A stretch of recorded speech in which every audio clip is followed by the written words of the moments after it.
इस कार्यक्रम के पुण्यार्चक हैं श्री रतनलाल जी, श्रीमती राजप्रभा, अशोक, ममता, आदित्य, रिद्धिमा, आकाश एवं विशाल सेठी, कोलकाता।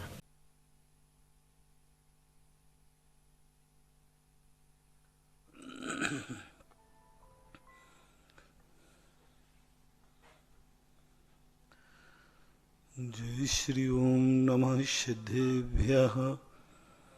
जय श्री ओम नमः सिद्धेभ्यः। जय श्री ओम नमः सिद्धेभ्यः। सर्वमंगलमांगल्यं सर्वकल्याणकारकं प्रधानं सर्वधर्माणां जैनं जयतु शासनं। जैनं जयतु शासनं। पंच परमेष्टि भगवान के आचार्य श्री गुरुवर कुंद कुंद महाराज के, आचार्य श्री गुरुवर विद्यासागर महाराज के, पूज्य निरापक मुनि श्री सुधा सागर जी महाराज की जय। मुनि संघ की जय।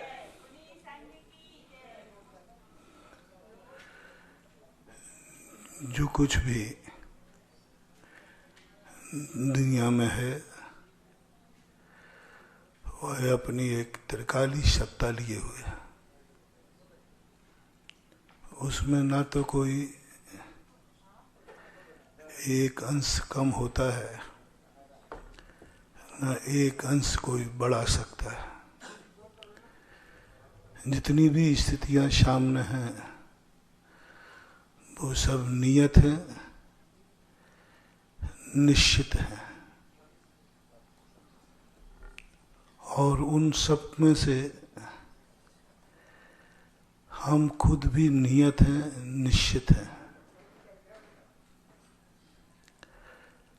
जो कुछ हम देखते हैं वह भी सब कुछ नियत है, निश्चित है।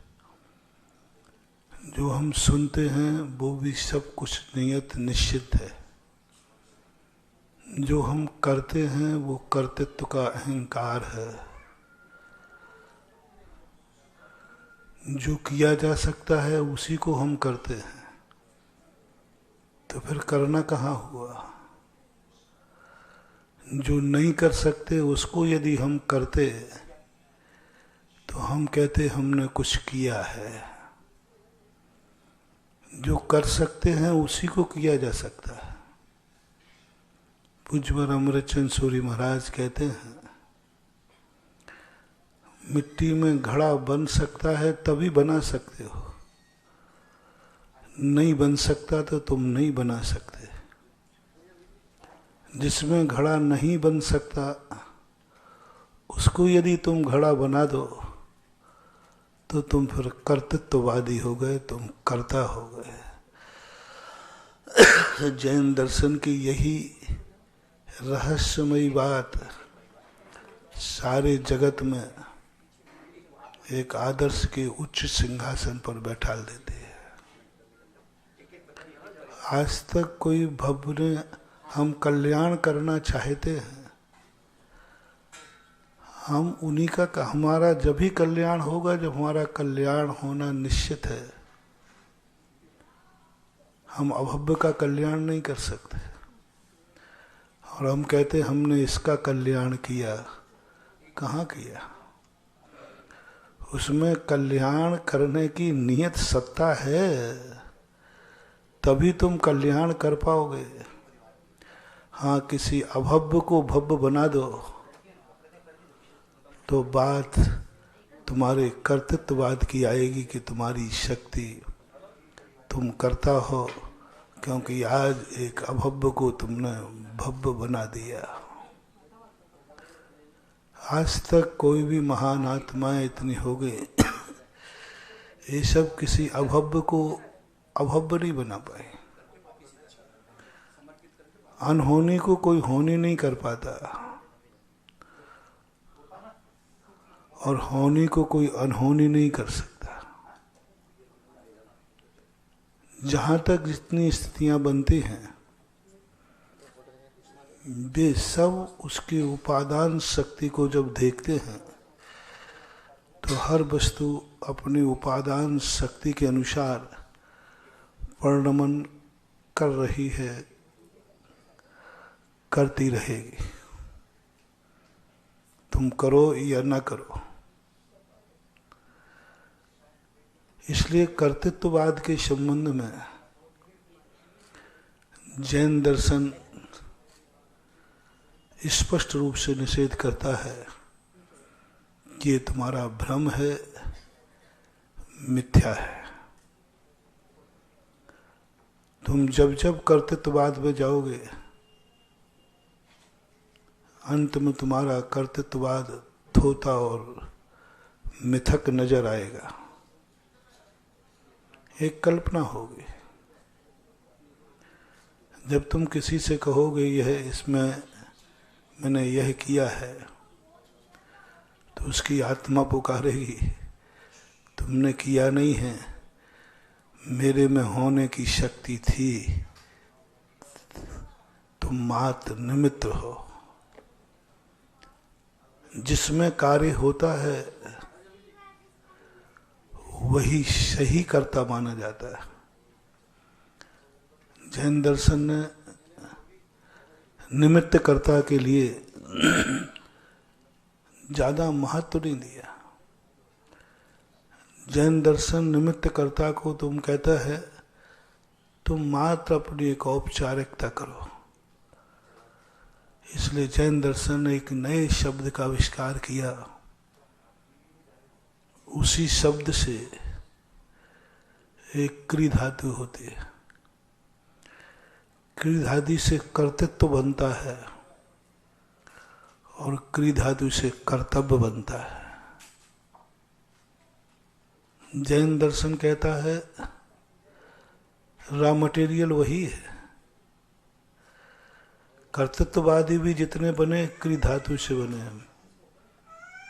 मैंने ऐसा किया, मैंने ऐसा किया, मैंने इसको ऐसा किया, और क्रि धातु से ही कर्तव्य बनता है, तुम्हें ऐसा करना चाहिए। जैसे करना चाहिए है, सभ्यता आती है, सत्यता आती है, स्वरूप प्रकट होता है, अहंकार और दीनता, मालिक और दास, छोटा बड़ा, शोषण आदि की पद्धतियां सब खत्म हो जाती है। जैन दर्शन की वह विहंगम विशाल दृष्टि, जो वो ये देखना चाहता है। एक मैंने आज बहुत सारे दर्शनों को अध्ययन किया। किसी भी दर्शन ने दुनिया को एक नजरिए से देखने का प्रयास नहीं किया। कई लोगों ने किसी को भगवान देखा तो उसको भगवान ही देखता रहा, कोई उसको भक्त देखता है तो भक्त ही देखता रहा, कोई यदि त्रियंश है तो वो त्रियंश ही बनता रहेगा, कोई मनुष्य है तो मनुष्य ही बनता रहेगा। किसी को आगे कोई प्रमोशन की कोई गुंजाइश नहीं है दुनिया में। मैं भगवान हूं, तुम भक्त हो, मैं मालिक हूं, तुम दास हो, मैं सर्वशक्तिमान हूं, तुम शक्तिहीन हो। बस सदा से सब कुछ एक ऐसा व्यवस्थित है। जैन दर्शन ने नहीं, उन्होंने कहा कि एक ऐसी विहंगम दृष्टि दी, उनका सब एक दृष्टि से देखो तो सब अतीत में वही हैं जो आज तुम वर्तमान में हो, और भविष्य की दृष्टि से देखो तो आज जो हैं कल सब वही होंगे। और ऐसी एक ऐसी दृष्टि दी, शब्बे शुद्धाहु शुद्ध नया। जब ये दृष्टि आत्मा में प्रकट होती है, एक ऐसे लगता है जैसे स्वयं की आत्मा एक महासागर बन गई हो, बूंद सागर बन गई हो। बूंद से सागर नहीं, बूंद ही सागर बन जाए। बूंद बूंद मिलकर के तो सागर दुनिया बनाती है। दुनिया जानती है कि एक एक बूंद करके सागर बन जाता है, लेकिन जब बूंद ही सागर बन जाए, बूंद में ही सागर की अनुभूति हो, बूंद ही असीम बन जाए, बूंद ही सर्वव्यापक हो जाए, जब उसको देखोगे तो एक बूंद है, लेकिन जब अंदर झांकोगे तो सारा संसार उस बूंद में निहित है, और बूंद सारे संसार में निहित है। इतनी व्यापक हो जाती है वो बूंद, इतनी व्यापक हो जाती है। पुजवर अभी कुंद कुंद भगवान के प्रवचन सार के स्वाध्याय में आया था। एक आकाश के प्रदेश में, अनंत आकाश के प्रदेशों में अनंत वस्तुएं समा जाए कोई बड़ी बात नहीं है, लेकिन एक आकाश के प्रदेश में एक ऐसी अवगाहन शक्ति है कि 3 लोग संपूर्ण एक आकाश प्रदेश में समा सकता है। संपूर्ण। और ये अकेले आकाश में ही नहीं, प्रत्येक द्रव्य में। एक प्रदेश में संपूर्ण आकाश को समाहित होना और एक एक प्रदेश से संपूर्ण आकाश का बनना। एक एक प्रदेश से संपूर्ण आकाश है, सर्व जगत मानता है। ये कोई आश्चर्य नहीं है, क्योंकि एक एक प्रदेश बनकर के अनंत बनते हैं। लेकिन आश्चर्य जब है जब एक प्रदेश में अनंत आकाश समाहित हो रहा है। ऐसी शक्ति की खोज सबको समाहित होने के लिए सब कुछ बनना पड़ता है। कई विचारकों ने पूरे विश्व को एक के अंदर छाया करने के लिए उनको सर्वबाहु सर्वदृष्टा संपूर्ण में व्याप्त होना पड़ा। उतना बड़ा होना पड़ा उतना बड़ा होना पड़ा जितना बड़ा दुनिया थी। लेकिन जैन दर्शन ने कहा कि नहीं, दुनिया को समाहित करने के लिए दुनिया के बराबर होना जरूरी नहीं है। दुनिया को समाहित करने के लिए दुनिया के बराबर होना जरूरी नहीं है। एक कोने में रखा दीपक सारे कमरे को प्रकाशित करता है। उस दीपक को कमरे के बराबर होना जरूरी नहीं है। दीपक कमरे के बराबर नहीं होता, उसको होना जरूरी भी नहीं। एक जैन दर्शन की असाधारण खोज ने सारी दुनिया के सामने ये बिल्कुल ज्वलंत उदाहरण रख दिया। सूर्य आकाश में चमकता है, सारा जगत प्रकाशित होता है। उस सूर्य को जगत के बराबर होना जरूरी नहीं है। इसी प्रकार से हमारी एक दृष्टि है, हमारे पास एक शक्ति है सूर्य के समान, दीपक के समान, कि हम यहीं बैठे बैठे सारे जगत को अपने में समाहित कर सकते हैं।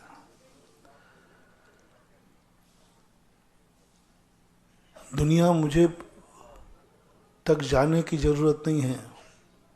हम यहीं बैठे बैठे दुनिया को अपना बना सकते हैं। आजकल आपके टीवी वगैरह में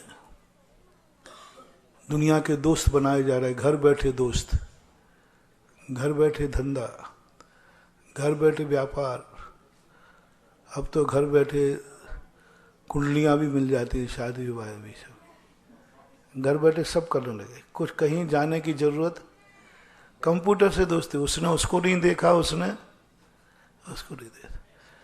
मैंने कि ये पैथी कहाँ से आई? आज घर बैठे सब लोग यहीं अमेरिका से दोस्ती कर सकते, किसी से भी। ये खोज बहुत पहले तीर्थंकरों ने खोजा था कि तुम सारे जगत को अपने में समाहित कर सकते हो यहीं बैठे बैठे। सारा जगत तुम्हारा हो सकता है यहीं बैठे बैठे। न तुम्हें जगत के पास जाना है, न जगत तुम्हारे पास आएगा, और तुम जगत के होगे और जगत तुम्हारा होगा। बहुत बड़ी बात। जगत तुम्हारा होगा, तुम जगत के होगे। एक ऐसी शक्ति दी, और वह शक्ति फलती है। बस एक ध्यान का सूत्र दिया। तुम ये मत सोचो कि कौन तुम्हें अपना मानता है, तुम यह सोचो कि तुम सारे जगत को अपना मानते हो। हम क्या सोचते हैं कि कौन कौन हमें अपना मानता है, हम उसके काम आएंगे। जो मेरा नहीं मैं उसका नहीं, आप लोगों का सूत्र है। जो मेरा नहीं मैं, जो मेरे नहीं मैं उनसे अति भिन्न अखंड निराला हूं। जो मेरा नहीं मैं उसका नहीं, यह है स्वार्थ, यह है मोह, यह है संसार, यही है सबसे बड़ा पाप, यही है सबसे बड़ी। जो मेरा नहीं मैं उसका नहीं, मेरा नहीं वो उसका नहीं है। जैन दर्शन कहता है नहीं, ऐसा नहीं करो। सामने वाले की अपेक्षा मत करो कि वो मुझे मेरा मानता है, वो मुझे अपना मानता है कि नहीं। तुम बहुत आगे दृष्टि पर पहुंच चुके हो। तुम यह देखो तुम सामने वाले को अपना मानते हो या नहीं। दोनों में अंतर आ गया ना।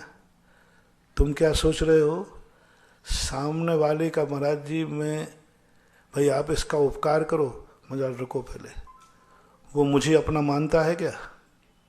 वो मेरा कोई है क्या? वो मेरा उपकार मानेगा क्या?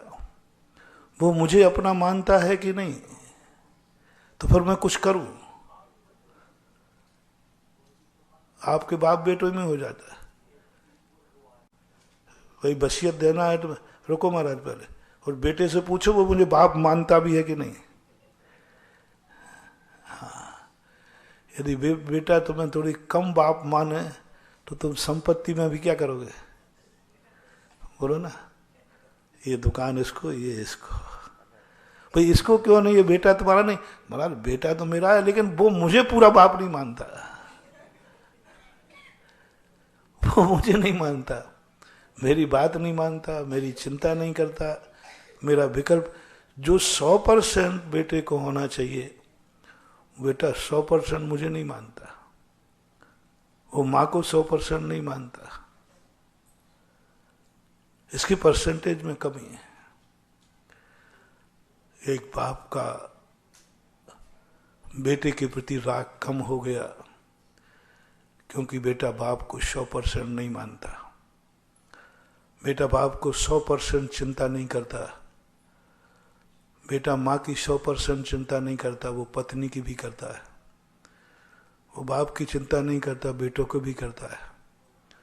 वो पिता की पूरी चिंता नहीं करता, अपनी खुद की भी करता है। तुम्हें यदि ये पता चल जाए कि मेरा बेटा मेरी कोई चिंता नहीं करता, उसे खुद की चिंता है, बच्चों की चिंता है, पत्नी की चिंता है, परिवार की चिंता है, दुनिया मेरी नहीं है, उसके प्रति आपका परिणाम क्या होगा?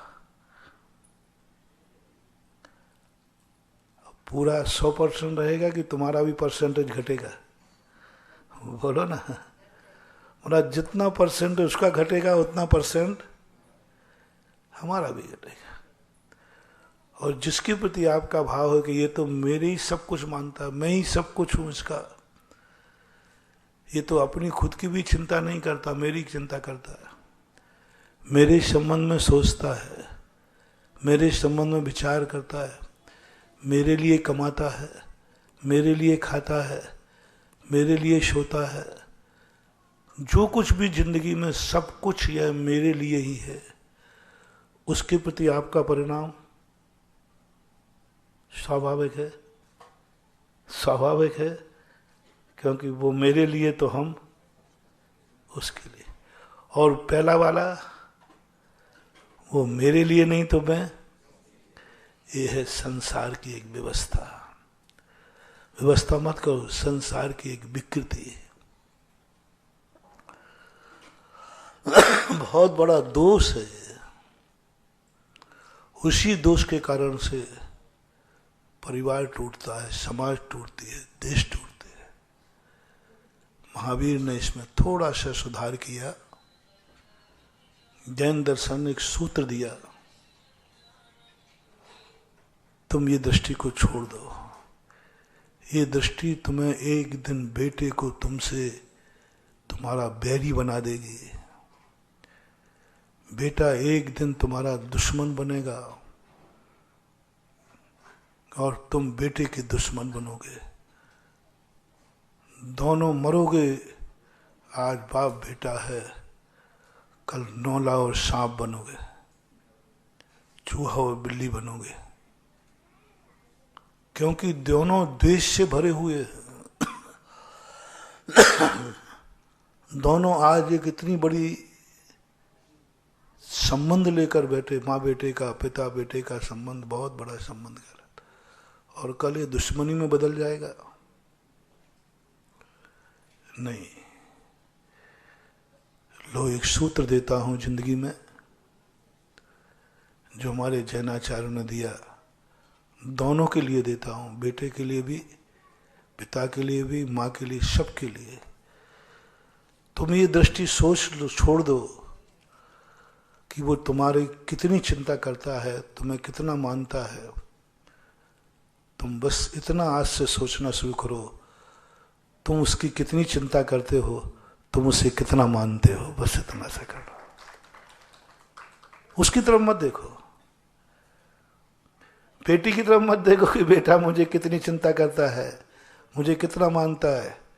तुम ये देखो तुम्हारी आत्मा बेटे को कितना मानती है, तुम बेटे की कितनी चिंता करते हो, तुम बेटे के लिए तुमने कितना जीवन दिया, तुम्हारा क्या सोच है, तुम्हारी दृष्टि में बेटा तुम्हारा कितना है, तुम्हारी दृष्टि में। बस तुम एक दृष्टि बना लो। तुम्हें ये नहीं देखना कि बेटे ने क्या सोच रहा है, तुम्हें सोचना कि बेटे के संबंध में तुम क्या सोच रहे हो, तुम क्या सोच रहे हो। सामने वाले के सोच का तुम्हें अधिकार नहीं है, वो स्वतंत्र है। तुम्हारा अधिकार तुम्हारी तरफ है। और एक आवाज उठा दो, मुझे पता नहीं वो मुझे क्या मानता है, पता नहीं वो मुझे क्या जानता है, पता नहीं उसका क्या भाव है, लेकिन मेरी अंतर चेतना कहती है ये मेरा बेटा 100% मेरा था, है और रहेगा। बस। कोई कहे कि वो तो तुम्हें गालियां दे रहा था, साहब मैं नहीं कह सकता, मैं नहीं कह सकता। कौन दे रहा था गालियां? बोले तुम्हारा बेटा। बेटा दे रहा था ना, मैं बेटा नहीं हूं, मैं उसका बाप हूं। मैं बेटा नहीं हूं, बेटा ही दे रहा था ना, मैं तो उसका बाप हूं, मैं तो नहीं दे रहा हूं ना। मेरी दृष्टि में तो सदा उसका हित हो, कल्याण हो, उसके लिए मेरा सब कुछ है। मेरी तरफ से 1% भी कमी नहीं रहेगी। हर पिता यदि अपनी देखे कि मैं अपनी तरफ से कमी नहीं रखूंगा, मेरा परसेंटेज कम नहीं होना चाहिए। फर्क कुछ मत करो बेटा, दुश्मन बना रहना दो अपनी तरफ से। और यही बेटे से मेरा कहना है। बेटा ये शिकायतें करते, महाराज जी मेरे पापा मम्मी पापा मुझे कम चाहते हैं, फलाने को ज्यादा चाहते हैं। बहुत बड़ी भूल कर रहा है बेटा। तुम बाप को अपने अनुसार चलाना चाहते हो, तुम बाप को अपनी तरफ मोड़ना चाहते हो। बहुत बड़ा पाप है, बहुत बड़ा पाप है। मैंने अभी कुछ दिन पहले प्रवचनों की श्रृंखला में कहा था एकदम, जब जब बड़ों को अपनी तरफ आकर्षित करना, तुम्हारे विनाश का समय निश्चित है। बड़ों को अपनी इच्छानुसार परिवर्तित करना, बड़े मेरे अनुसार कब चलेंगे, बड़े मेरी तरफ कब देखेंगे, बड़े मेरी बात कब सुनेंगे, बड़े मेरी बात कब मानेंगे, ये भाव ही तुम्हारे पतन का कारण है। कोई भी हो, चाहे भगवान हो, चाहे गुरु हो, चाहे आपके माता पिता। एक नियम बना लेना, जिंदगी में यदि वरदान मांगना पड़े तो कि हे भगवान तू कभी मेरी इच्छा के अनुसार मत चलना,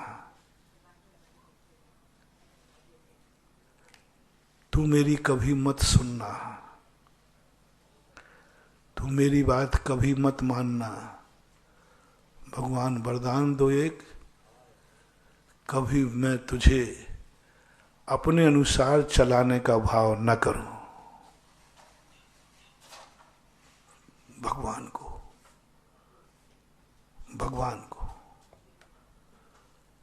भगवान मैं तेरे अनुसार चल सकूं या ना चल सकूं ये तो नहीं कह सकता हूं, लेकिन इतनी निकृष्ट बुद्धि मत दे देना कि मैं तुझे अपने अनुसार चला लूं। समझ रहे हो ना? अपन भगवान के अनुसार चल पाएंगे या नहीं चल पाएंगे ये तो, लेकिन ऐसी निकृष्ट बुद्धि मत दे देना कि मैं भगवान को ही अपने अनुसार चलाने लग जाऊं।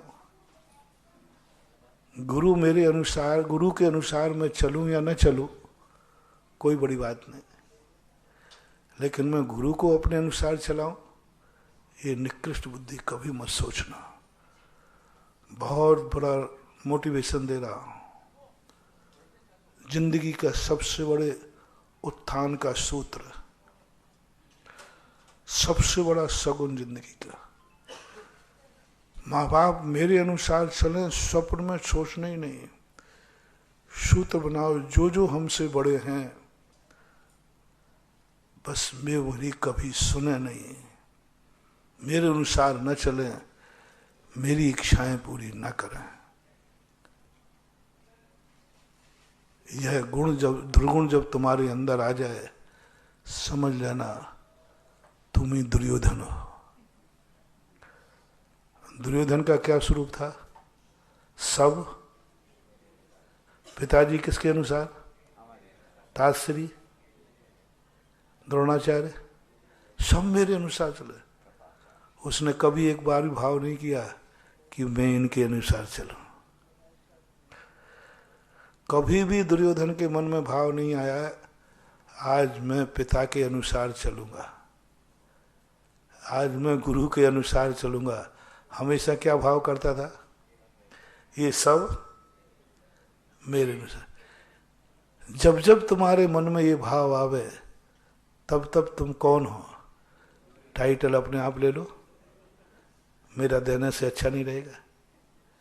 बोलो ना, दुर्योधन का संस्कार आ गया, आ गया। तो ये परिणाम तो तुम्हें सोचना ही नहीं है।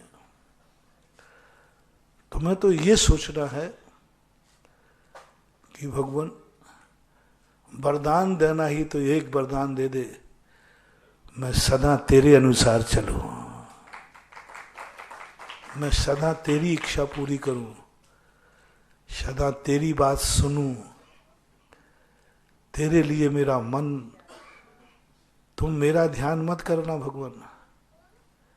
ये तो सब रविंद्र जी ने अपने उसमें कह दिया, बरसों तूने ध्यान किया, एक बार तू मेरा ध्यान कर ले। नहीं भगवान, मुझ पापी का ध्यान करके तुम क्या करोगे? न मेरा द्रव्य शुद्ध है, न मेरी पर्याय शुद्ध है, न मेरा गुण शुद्ध है, न मेरा मन शुद्ध है, न मेरा वचन शुद्ध है, न मेरी काया शुद्ध है। मेरा ध्यान क्या करो? बस वरदान दो प्रभु कि मैं तेरा ध्यान करूं। तो मेरा ध्यान नहीं, तू मेरा ध्यान नहीं, मैं, तू मुझे नहीं देखेगा भगवान। जैन दर्शन ने मंदिर में भगवान की मूर्ति कैसी बैठा ली? नासा दृष्टि भक्त ने बैठा ली। भगवान बहुत बड़ा लॉजिक है। उन भगवानों पे तो अपना बस नहीं था उन भगवानों पे अपना बस नहीं था, लेकिन मूर्ति पे तो अपना बस है। कम से कम मूर्ति तो अपन खुली आंख की बना सकते हैं। उन भगवान पर बस नहीं था, मूर्ति तो आशीर्वाद की बना सकते हैं। लेकिन जैन दर्शन कहता, भगवान मेरी एक प्रार्थना आपसे। बोले क्या? तुम मुझे मत देखना, तुम मुझे मत देखना, तुम्हारी दृष्टि मेरे पर नहीं पड़ना चाहिए, क्योंकि मैं सब तरफ से अशुद्ध हूं, द्रव्य से, गुण से, पर्याय से। पापी पर दृष्टि पड़ेगी तो आपकी दृष्टि विकृत हो जाएगी, आप भी विकृत हो जाएंगे। सपोज कीजिए कोई गंदे व्यक्ति को, गंदे पोस्टर को अच्छा व्यक्ति देख रहा है, तुम अच्छे व्यक्ति को क्या समझोगे? शेयर करो। पोस्टर कैसा है और देखने वाला कौन? अच्छा, तो भी आपकी देखने वाले के प्रति क्या दृष्टि हो गई? क्या महाराज को ये देखना चाहिए? कोई पोस्टर मान लीजिए और हम महाराज लोग देख रहे हैं, हमारी दृष्टि में कोई बुराई नहीं है, और हम थोड़ा सा गौर से और देख लो, चश्मा लगा लो और पास और खड़े होके देख लो, तो झूठ मत बोलना, आप लोगों की दृष्टि हम लोगों के प्रति क्या होगी? जल्दी सोच लो।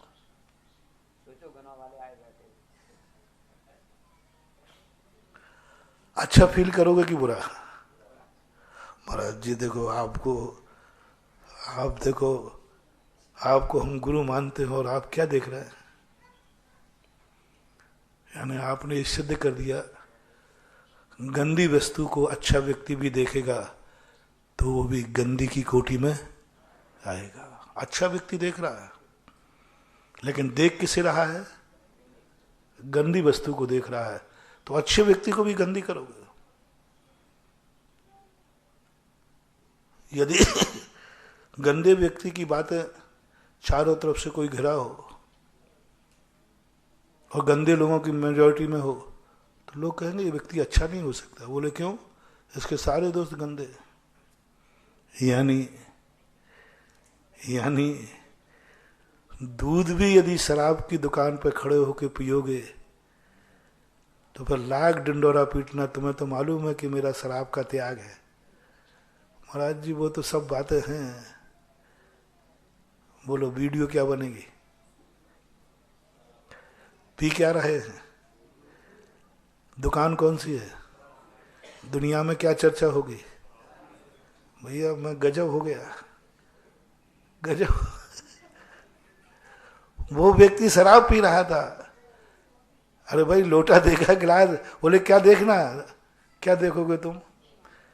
गिलास नहीं देखोगे, बाहर जो शराब का बोर्ड लगा है ना, वह देख करके ही सारे जगत में दूध पीने वाला शराबी के नाम से प्रसिद्ध हो जाएगा।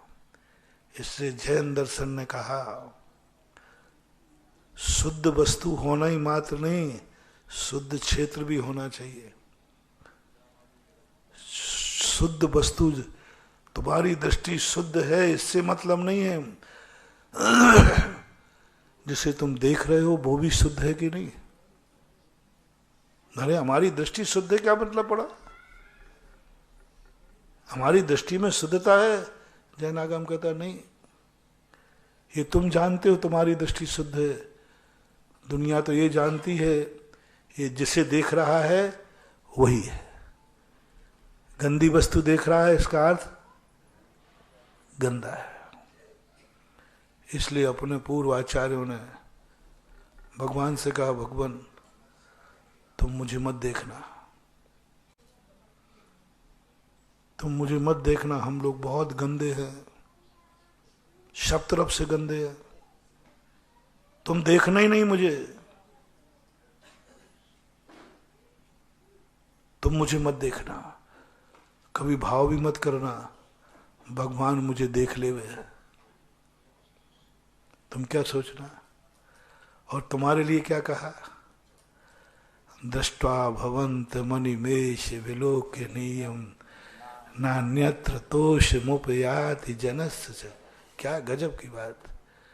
उज्ज्वल मानतुंग आचार्य भगवान से कहते, भगवान तुम मुझे मत देखना और मैं तुम्हें देखूंगा ऐसे कि पलक झपकाने का भी समय नहीं है। दृष्ट्वा भवंत मणिमेष विलोकनीयम। मेरी आंख गंदी है, मैं गंदा हूं, लेकिन अच्छी वस्तु को देखूंगा तो मेरी गिनती भी अच्छे में आ जाएगी। बोलो, अच्छी दृष्टि है, अच्छा व्यक्ति है, रिपीट करता हूं, अच्छा व्यक्ति है, अच्छी दृष्टि है और गंदी वस्तु देख रहा है तो, और गंदा व्यक्ति है, गंदी दृष्टि है और अच्छी वस्तु देख रहा है तो। बोलो, एक पापी भगवान की मुद्रा देख रहा था तो उस समय तुम्हारा उस पापी के प्रति क्या भाव है? गजब, आज तो ये भी मंदिर आ गया,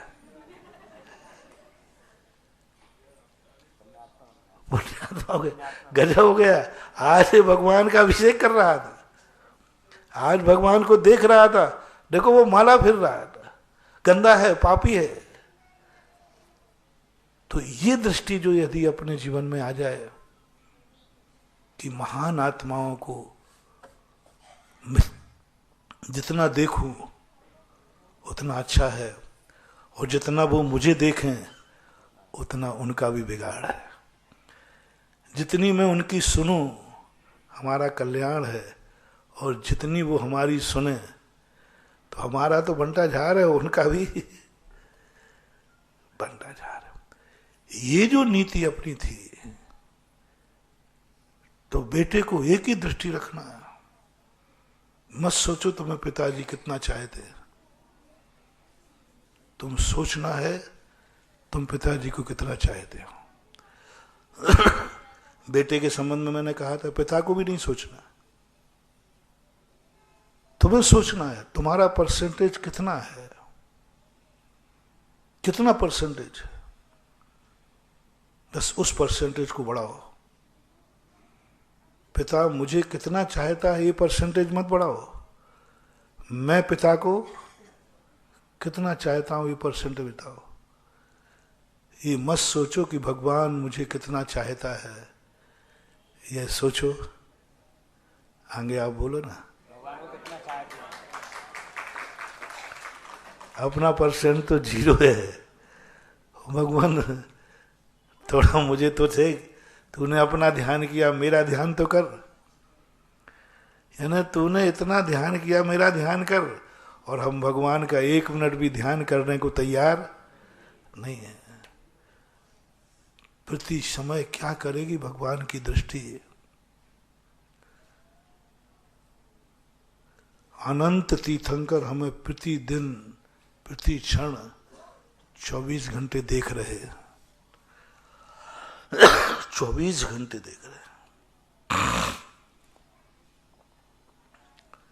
और सामान्य विवक्षा देखी जाए 6 महीने 8 समय की, तो यदि सभी आत्माएं मारणांतिक समुद्घात करें, सपोज कीजिए, तो प्रतिदिन हमें 3 भगवान हमारी आत्मा को छूते हैं। प्रतिदिन 3 भगवान, 6 महीने 8 समय में 608 जीव मोक्ष जाते हैं। 6 महीने 8 समय में, महीने का है तो इसको दिन में डिवाइड करोगे, लगभग 3 व्यक्ति आते हैं। 3 भगवान अभी छू रहे हैं अपन को। हो सकता है कोई अभी छू रहा हो अपन को, भगवान कोई छू रहा हो। इसी समय कोई विदेश क्षेत्र के भगवान केवली समुद्घात कर रहे हैं और वो अपने आत्मा के एक एक प्रदेश को छू रहे हैं, और देख तो सर्वज्ञ रहे ही है। क्या हो रहा है? कुछ नहीं होने वाला। भगवान हमें अनंत काल तक देखें तो हमारा कल्याण नहीं है, और भगवान को हम एक क्षण देख लेवे तो बेड़ा पार हो जाएगा। भगवान हमें छूते हैं दिन में 3 बार, कुछ नहीं होता है। और भगवान के चरणों को हम छू लें, तदपाद पंकज रजोमृत छूने। भगवान मुझे छुए, कुछ नहीं होना, और हम भगवान को छुए, बेड़ा पार। भगवान हमें देखें, कुछ नहीं होना, हम भगवान को देखें। भक्तांबर में क्या कहा? एक बार भी भक्तांबर में नहीं कहा भगवान तुम थोड़ा मेरी तरफ तो देखो। अपन से ही कहा है तू भगवान को देख, तो अपन कहते भगवान मुझे नहीं देख रहा है तो मैं भी नहीं देखूंगा। बच्चा कहते ना पापा मेरी तरफ नहीं देखते मैं नहीं देखूंगा। भगवान मुझे नहीं देखते तो मैं भी नहीं देखूंगा। तो मानतंगाचार्य कहते हैं तेरी भूल है, वो देख भी लेंगे तो तेरा कल्याण नहीं, और तुम भूल से भी देख लेगा तो तेरा बेड़ा पार हो ही जाएगा। भगवान के हृदय में हमें अपना स्थान नहीं बनाना है। भगवान थोड़ी जगह मेरे स्थान में दोगे कि नहीं? जब हम लोग विहार करते ना तो आप लोग बोलते हे महाराज तुम दूर न जाना, बच्चों को भूल न जाना। अब बोलो, मैं कहता हूं इनका कल्याण कभी नहीं होना। मुझे कह रहे हैं कि याद रखना महाराज, उल्टा होना चाहिए। हे महाराज तुम कहीं चाहो लेकिन मैं तुम्हें न भूल जाऊं, बस इतना सा ध्यान रखो। एक भजन गाते हो आप लोग, दुनिया की झंझटों में मैं तुमको भूल जाऊं, नाथ कभी तुम मुझको ना भुला देना। माने कि सारे भजन दुर्योधन ही लिखे हैं।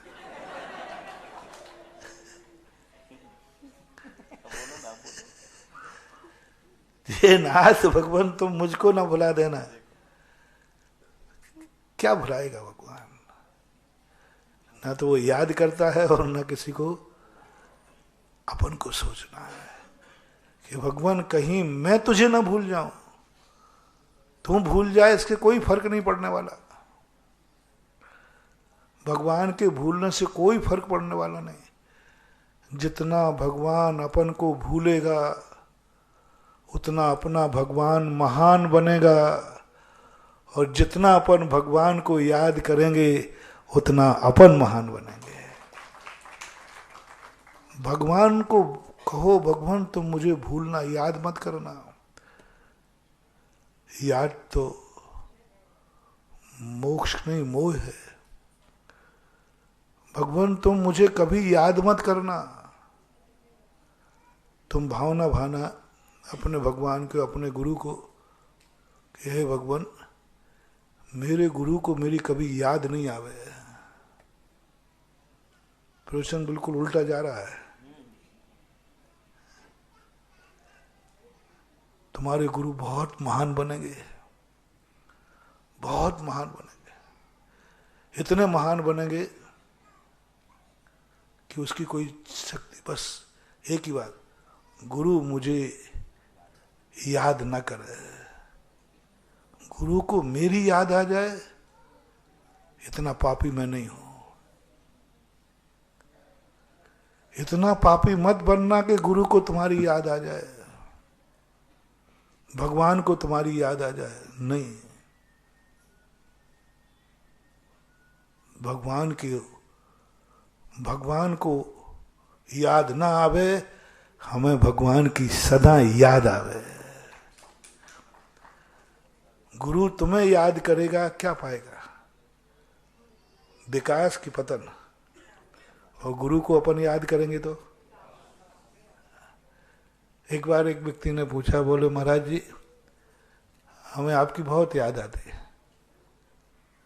तो मैंने कहा भैया प्रमाण क्या है? तू झूठ बोल रहा है कि सही बोल रहा है? अच्छा गुना वाले बताओ, हमारी याद आती है तुम लोगों को?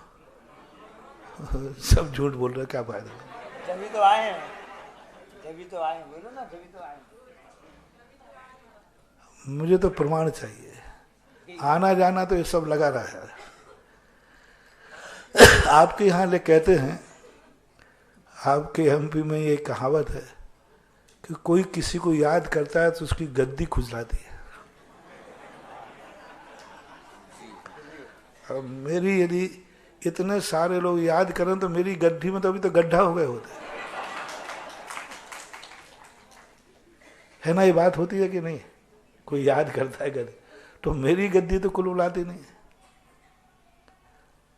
यदि याद करते हो तो गद्दी में खुजली होना चाहिए, और या तुम याद नहीं करते हो तभी खुजली नहीं होती। अब बताओ तुम सब झूठे सिद्ध हो गए कि नहीं? मैंने तो गद्दी अभी सुबह से भी नहीं खुजलाई। महाराज कह रहे कि वो, और हम भी, तुम ही झूठे नहीं कर रहा हो। मैंने आचार्य से जब एक आशीर्वाद छपा ना ऐसा, एक ऐसा, तो मैंने कहा आचार्य से आप गद्दी खुजला रहे थे। तो मैंने महाराज जी किस तारीफ करो, उसी दिन मैं ही याद कर रहा था। तो आचार्य जी कहते तारीख बता तू मुझे याद करने की। अपन तो ठप्पा लगा ना अपना। तो बोले मैं गद्दी नहीं खुलवा रही थी, मैं तो सामान यूं कर रहा था, लोगों ने फोटो खींच लिया। मैं कह रहा हूं मैं गुरु को याद करता हूं। अरे तुम झूठे हो गए तो हो गए, अब मेरी बताओ, मैं भी झूठे हूं क्या? मैं आचार्य से याद करता हूं, बोलते नहीं हो, सही करता हूं कि झूठा? तो फिर आचार्य जी तो मना कर रहे, वगैरह मेरी गद्दी तो नहीं खुजला रही। अपन सब झूठे सिद्ध हो जाएंगे, क्योंकि अपना गुरु अच्छा है, अपना गुरु चोखा है। अपन सब झूठे सिद्ध होंगे। खोटा गुरु होगा, अपन सब सिद्ध सही सिद्ध होंगे, क्योंकि खोटे गुरु की गद्दी खुलवाएगी। क्योंकि खोटा गुरु भक्तों को सदा याद करता है, पूछ लेता है। आजू बाजू से मोबाइल भी पूछ लेता है, खोटे गुरु का लक्षण है। उसी गद्दी को बुलाएगी। तो जिसकी गद्दी कुलबुलाएगी, खुजलाएगी, उसकी दृष्टि में अपन लोग सब सांचे सिद्ध होंगे। मैं याद करूंगा, बोलो ना, अच्छा सीखी, और आप लोग याद करोगे तो मेरी गद्दी को। ये किस गुरु का लक्षण है?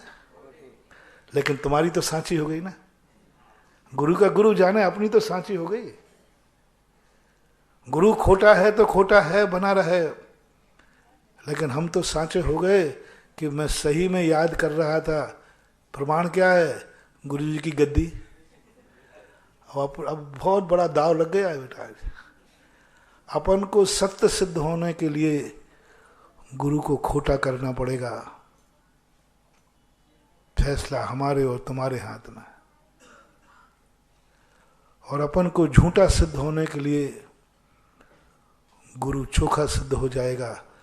फैसला हमारे और तुम्हारे हाथ में है।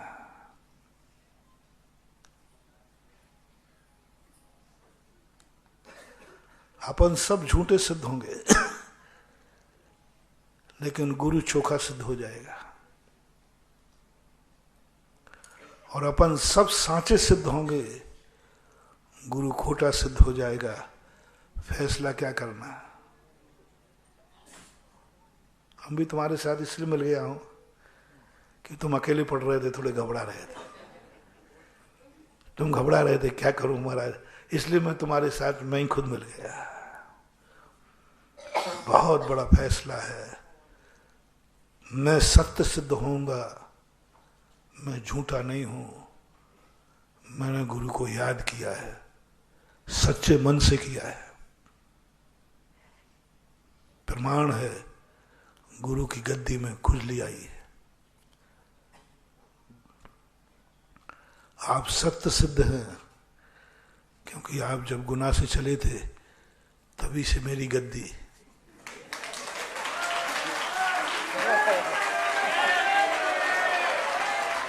नहीं खुजलाते कह रहा हूं, खुजलाते देख लो, किंचित मात भी लाल नहीं, खुजलाते खुजलाते लाल पड़ जाते। मुझे तो याद भी नहीं आया, मुझे तो महाराज लोगों ने याद दिलाया तो मैं आज उस स्टेज पे चला आया, नहीं तो मुझे तो पता भी नहीं था। अब क्या सिद्ध करना चाहें हम, स्वयं को या गुरु को? बहुत कठिन फैसला है, जिंदगी बहुत बड़ा फैसला है और ये हमारी जिंदगी का रहस्य है। यदि यह रहस्य में हम अपने आप को जीत गए, अपन जैन धर्म को समझ लेंगे, गुरु को समझ लेंगे। गुरु बनाया तो है अपन ने, गुरु को समझा नहीं है।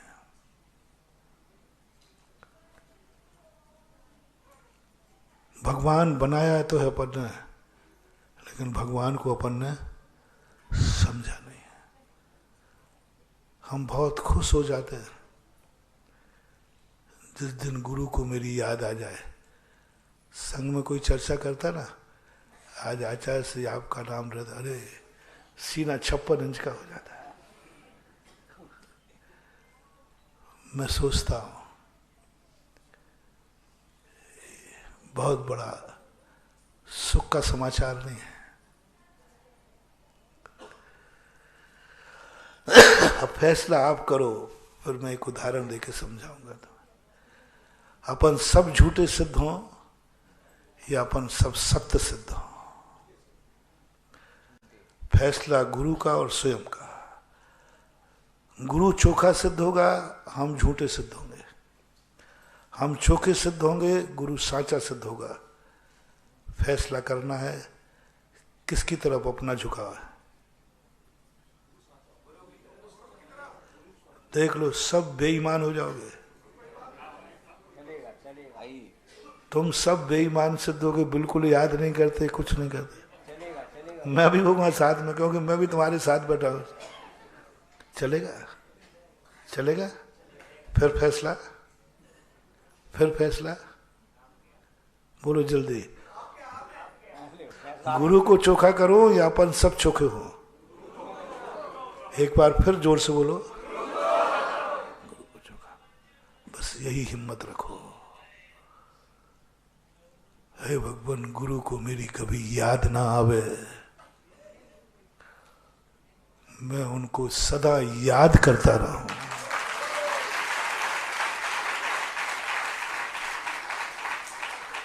उन्होंने कहा, बोले महाराज जी मैं इतना याद करता हूँ, आपको भी तो मेरी याद आती होगी। मैंने कहा मैंने आती है, पर ध्यान रखना, तुम्हें मेरी याद आती है, हमें तुम पर दया आती है?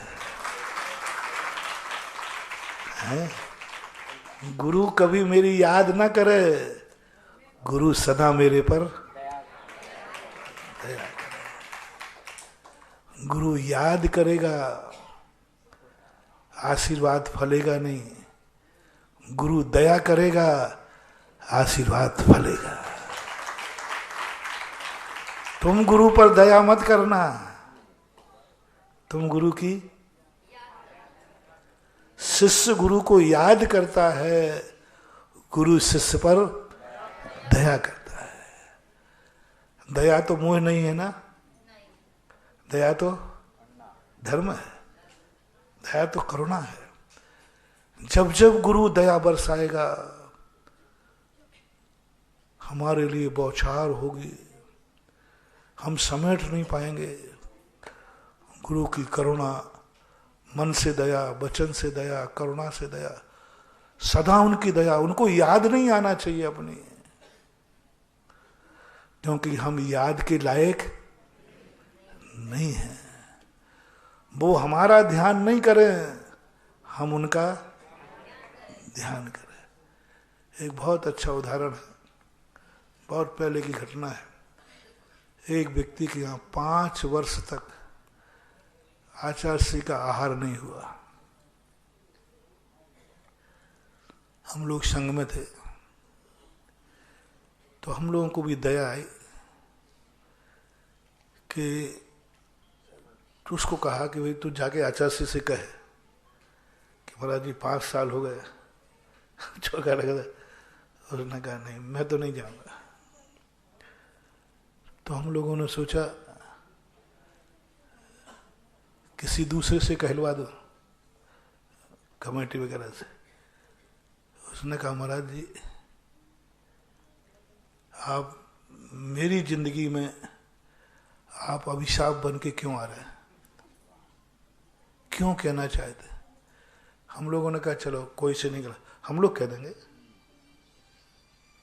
हम लोग तो कह देंगे। आज से एक चौका 5 साल से लग रहा है, आपके गंदोदक उसको नहीं मिला। ऐसा कहने में आप लोगों की राय क्या है? कोई गलत तो नहीं था? हम लोग क्षुल्लक थे उस समय, कह सकते थे कि भाई महाराज जी ऐसा है, कह ही देते, कह सकते थे। हम कोई गलत नहीं समझ रहे, इतना कहना कोई गलत नहीं है। आचार्य जी थोड़ा हो सकता है स्मृति में रहो, आचार्य जी का तो चौके खूब लगते हैं। उसने पैर पकड़ लिए, बोले महाराज जी मेरी जिंदगी में मेरे गुरु को भ्रष्ट मत करो, मुझे ऐसा गुरु मिला है,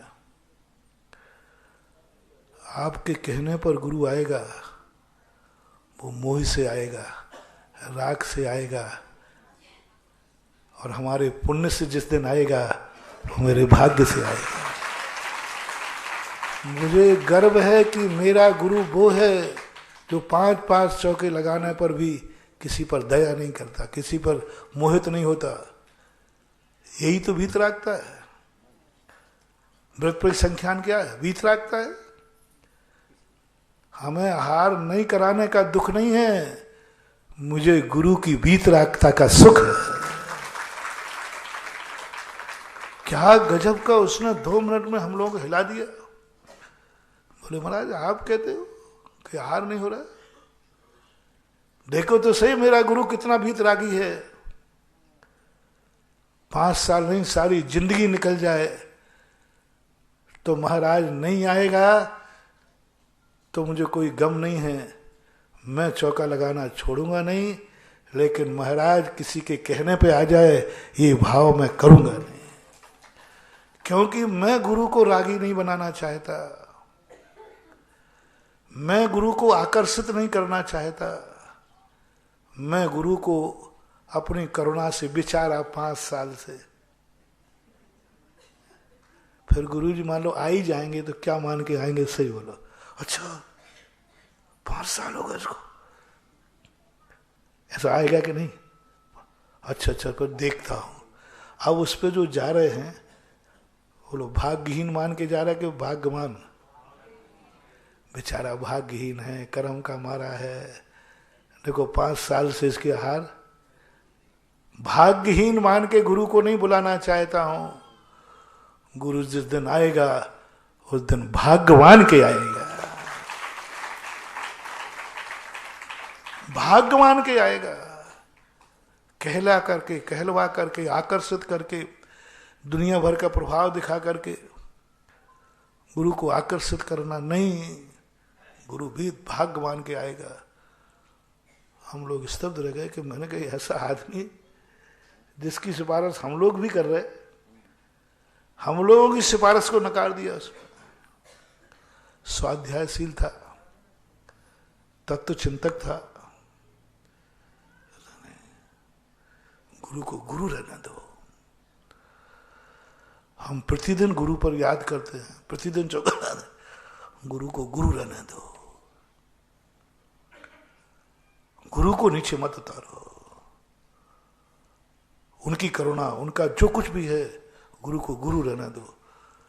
मैं गुरु का पड़गाहन करना चाहता हूं, मैं किसी रागी और मोही का नहीं। काकताली न्याय से हम लोगों ने, उसने मुझे सौगंध चढ़ा दी और कह दिया, महाराज जी आप लोग अभिशाप बन के क्यों आ रहे हैं मेरी जिंदगी? क्या मैंने कभी आपसे कहा? किसी से नहीं बोलता था, कभी आपसे कहा कुछ नहीं किया। और उसकी रात भर हम लोगों ने रात भर ध्यान किया। मैंने कहा भगवान ऐसे लोग भी हैं, इसका अर्थ है कि अभी पंचम काल में सच्चे भक्त और सच्चे गुरु हैं। पहली बार लगा ऐसा। कोई व्यक्ति, सब व्यक्ति, हाँ महाराज जी तुम तो 4 दिन में घबरा जाते, एक दिन खाली जाए तो, एक आध दिन खाली जाए तो महाराज जी 2 दिन हो गए खाली गए हुए, अब देख लो 30 दिन नहीं आए तो फिर चले है ना। नहीं मानो, नहीं, समझो अपनी दशा। रात भर हम लोगों को ऐसा लगा कि हम लोग पंचम काल में जी रहे हैं कि चौथे काल में जी रहे हैं। सुना था कि चौथे काल के साधु होते हैं, लेकिन मैंने देखा कि चौथे काल के श्रावक भी होते हैं। अपन आचार्य श्री को चौथे काल का साधु कहते हैं। जब साधु से चौथे काल का, तो दुनिया में कोई ना कोई चौथे काल का श्रावक भी तो, क्योंकि 2 में एक नहीं हो सकता। एक चौथे काल का और सब पंचम काल के हों तो, एक चौथे काल का है तो एक तो कम से कम। उस दिन फीलिंग हुई और क्या चमत्कार हुआ रात भर का। किसी ने कुछ नहीं, कोई पता नहीं, कुछ नहीं। आचार्य श्री का पड़गाहन उसके बाद हुआ, उनका दूसरे दिन ही हो गया। आचार्य श्री ने जब कहा, उसको 5 साल हो गए, तुम लोगों को मालूम नहीं था क्या? आचार्य श्री पूछते आहार के बाद, क्योंकि महाराज जी 5 साल से लगा रहा है इसके चौके हुए आहार पर। तो आचार्य से हम लोग, आचार्य ने कहा तुम लोगों को मालूम नहीं था कि 5 साल हो गए इसको? क्या सुनाऊं कि क्या मालूम नहीं था, क्या सुनाऊं? जब आचार्य श्री गए तो आचार्य श्री आंख बंद करके स्तब्ध हो गए। उनको ऐसे लगा काश सारा जगत ऐसा हो जाए तो क्या हो जाए। उदाहरण मैं इसलिए दे रहा हूं कि हमारी शक्तियां बड़ों को आकर्षित करने में नहीं है, बड़ों से आकर्षित होने में। वो हमारी तरफ न देखें, हम उनकी तरफ देखें। वो हमारी न सोचे, हम उनकी सोचे। वो हमें याद न करें, हम उनको याद करें। इसलिए भगवान की मूर्ति को बिल्कुल, भगवान आप मत देखना मुझे, और मैं तुझे ऐसा देखूंगा कि पलक भी झपकाने का नाम नहीं लेगा। अपने चांदखेड़ी के बाबा ऐसे ही है ना, अलौकिक मूर्ति, अलौकिक मूर्ति।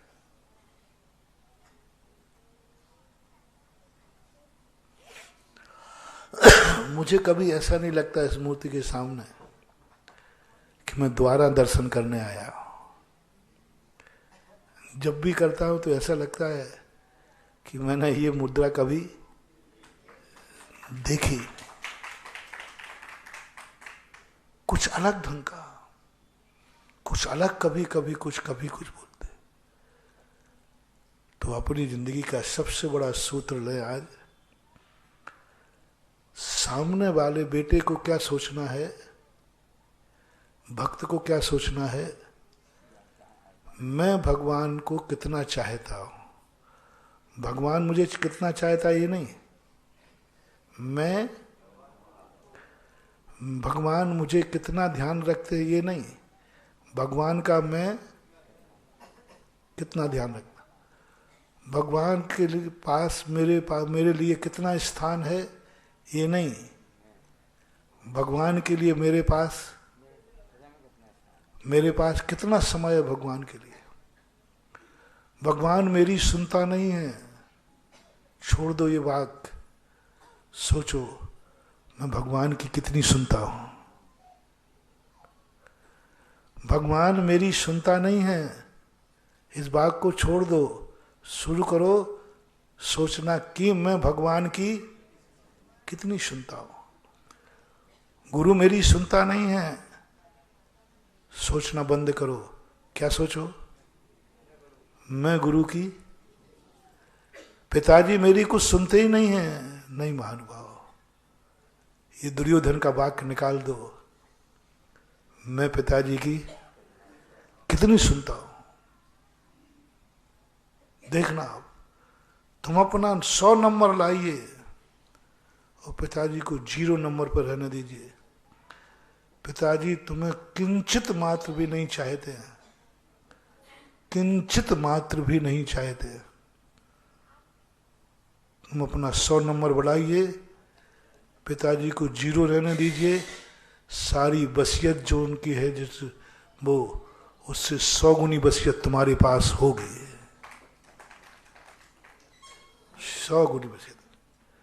बस शर्त है कि आपको अपना खुद का निर्णय बदलना है। इसलिए सृष्टि के संबंध में अपन ने समझा था, सृष्टि में कर्तृ जो कर्तव्य और कर्ता के संबंध में समझ रहे थे, क्री धातु जो है, दोनों जैन दर्शन भी अपनाता है, कर्तव्य और कर्तृत्व। महावीर भगवान है कि जिनवाणी के मैं बोल दो को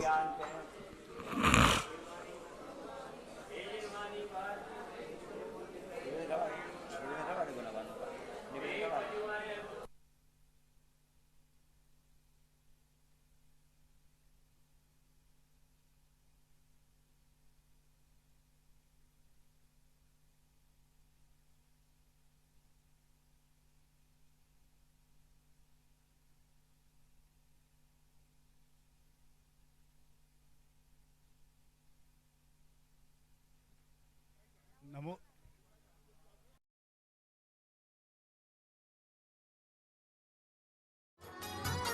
इस कार्यक्रम के पुण्यार्जक थे श्री रतनलाल जी, श्रीमती राजप्रभा, अशोक, ममता, आदित्य, रिद्धिमा, आकाश एवं विशाल सेठी, कोलकाता।